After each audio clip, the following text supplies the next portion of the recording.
Hello everybody, Mr. Cassandra here, or as I like to call myself, Anthony One Take Video Cassandra, because I get it done in one shot here and I make sure I explain it the right way for you. And what we have here is we have systems of linear inequalities. So all a system of linear inequalities is it's two linear inequalities plotted on the same graph, and then we find out where the lines and the shaded regions overlap.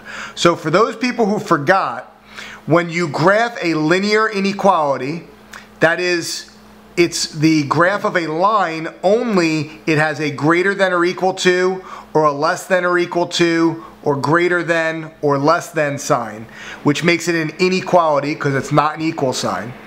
And then remember, we shaded one side of the line or the other. If you forgot, I'm going to review it one step at a time anyway. So here we have y is greater than or equal to 2/3 x minus 5. The negative 5 here is the y-intercept, and the 2/3, the rise over the run, is the slope. So I'm going down to negative 5, 1, 2, 3, 4, 5 on the y-axis, put a dot there. And then I'm going to do the rise over the run. So up 2 and right 3. 1, 2, up, right 1, 2, 3. And I'm just going to do it a couple more times so I have some points to join. Up 1, 2, 1, 2, 3. And then 1, 2, 1, 2, 3. All of these points line up. I could also go down 2 and left 3 and be on the same line. 1, 2, 1, 2, 3, perfect. Okay, now, this inequality symbol could either be a solid line or a dotted line.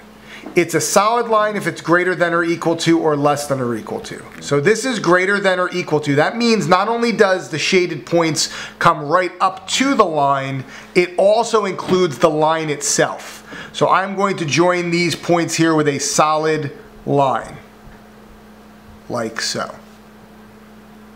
Now the shortcut for knowing which direction the line is shaded is if it's greater than, it's usually shaded above or to the right if it's a vertical line, and if it's less than, it's below or to the left of a line, okay, if it's a vertical line. So over here I have greater than, that means I'm going to be shading above this line. But if you remember, I asked you to test the point 0, 0. So if I test the point 0, 0, so if I test 0, 0, that means I put 0 in here for x and 0 in here for y. Now when I do that, I get 0 on this side is greater than or equal to 0 times anything is 0, and then I have minus 5. So this sounds like a trick question, but it's not. Is 0 greater than or equal to negative 5? That means is 0 either more than negative 5 or equal to negative 5? That would make it true. So 0 is more than negative 5 because it's further to the right on the number line. So this is a true statement. 0 is greater than negative 5. That means everything up here will be shaded.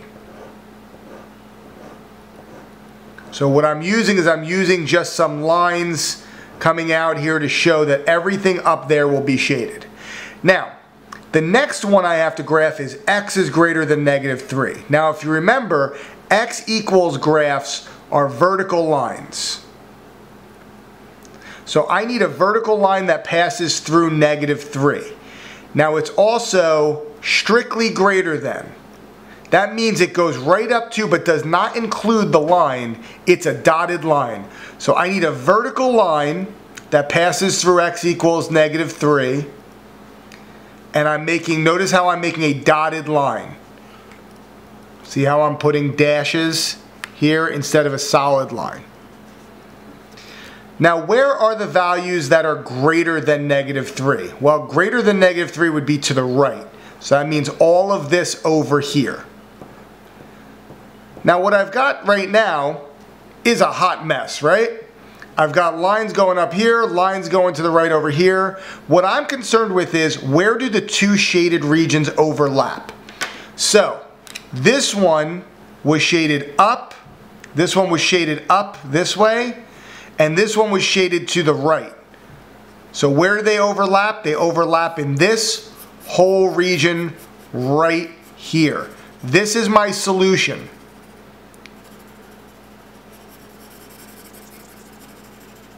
So you want to shade the whole thing in. Everything in this shaded region will work. That means if I pick a random point in here, let me pick the point 5, 7. 5, 1, 2, 3, 4, 5, 6, 7. There's the point 5, 7 right there.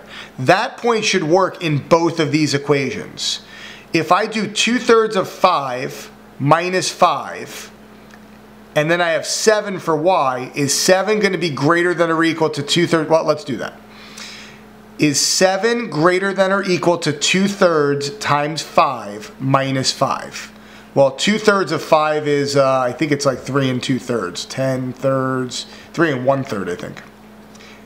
Either way, it doesn't matter because 7 is definitely going to be bigger than 3 1/3 minus 5, which ends up being a negative number, right? So this is true.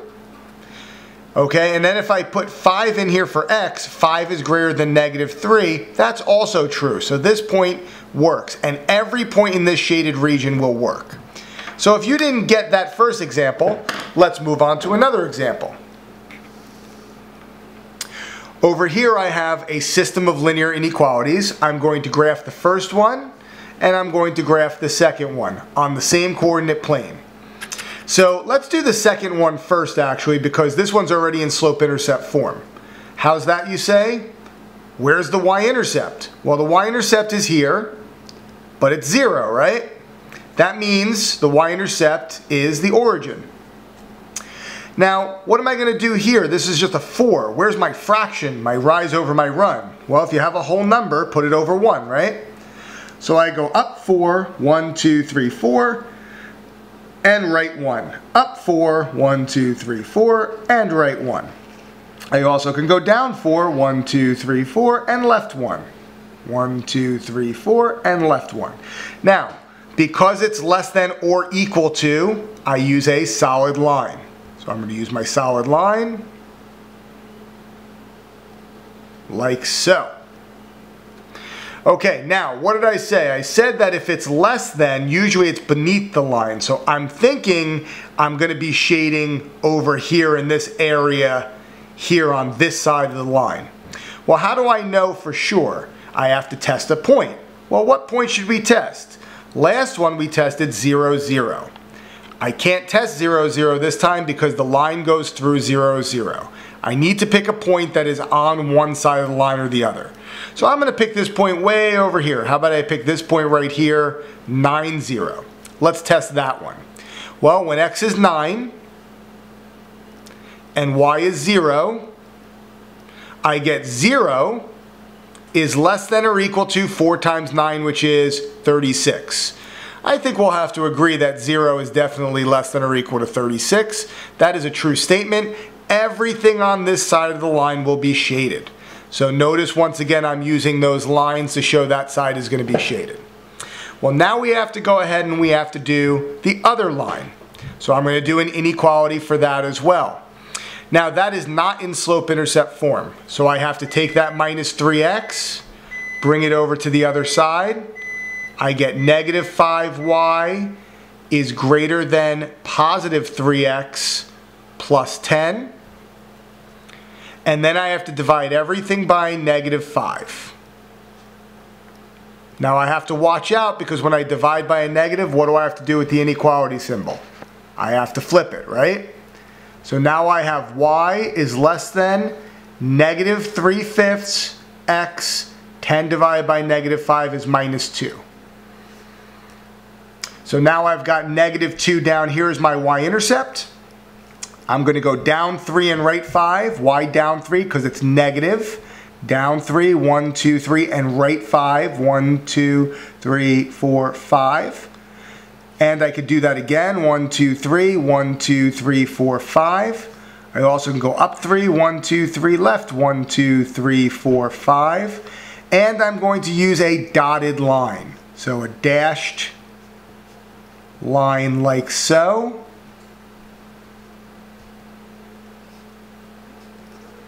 Okay, and because I am less than, because I remembered to flip the inequality symbol, Notice how I didn't trust this sign because I had to flip the inequality symbol when I divide by a negative. So I am going to imagine that it's going to be down here. This is where I'm going to be shading. But I'm going to test 0, 0. If I put 0, 0 back in the original equation, I get negative 3 times 0 and negative 5 times 0. What happens to this whole side of the equation, of the inequality? It's 0. Is 0 greater than 10? Absolutely not. That means this side of the inequality doesn't work, so I have to shade the other side, just as I suspected. Where do those two lines cross? Those two lines cross here in this region right here. Alright, so if you got those two examples and you want to get us started on your homework, you can do that. But I'm going to stop there and I'm going to do 2 more examples and put another link to that video so that way you have 4 examples to help you. So I'm going to stop that video right here.